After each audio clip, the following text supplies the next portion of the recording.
Even as a child, 47-year-old Zoneo Lacambini knew he's gay. But at least initially, he said he didn't come out because he was afraid to be taunted. Ako po ay isang gay, isang bakla, isang shalala, isang sirena, isang Darna.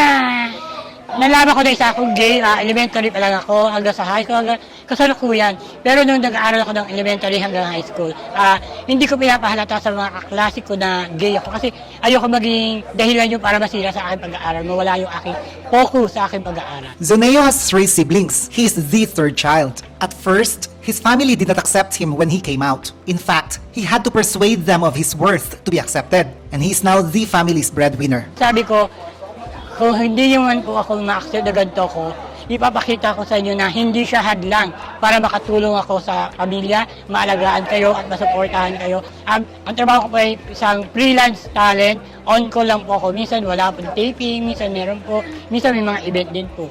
Zoneo only finished high school, and this had to do with his being gay. His parents did not want him to pursue a degree they considered as only for LGBTQIA+ people, so they made him stop schooling. Nagka-college po ako noon, ayaw po pakuha ng mother ko yung course na gusto ko dahil pambakla nga.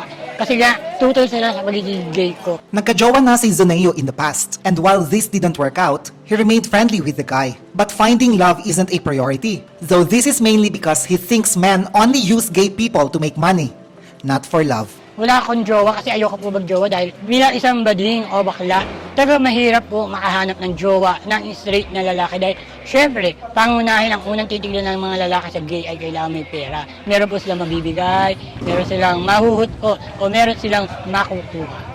Obviously shaped by his experiences, Zoneo wants younger LGBTQIA+ people to not shame their families, while making sure they responsibly support family members.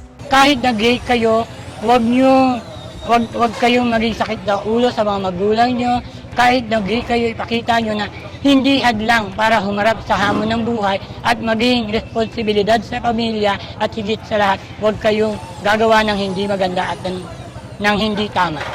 And in the end, Zoneo wants others to just respect LGBTQIA+ people, particularly since, according to him, nagbibigay ng saya ang mga bakla sa madlang people. Hindi nyo man po kami tanggap. Irespeto nyo na lang po kami bilang isang tao. Kasi tao rin po kami. At higit sa lahat, nakakapagbigay po kami ng aliw at saya sa inyong madlang people. And I thank you!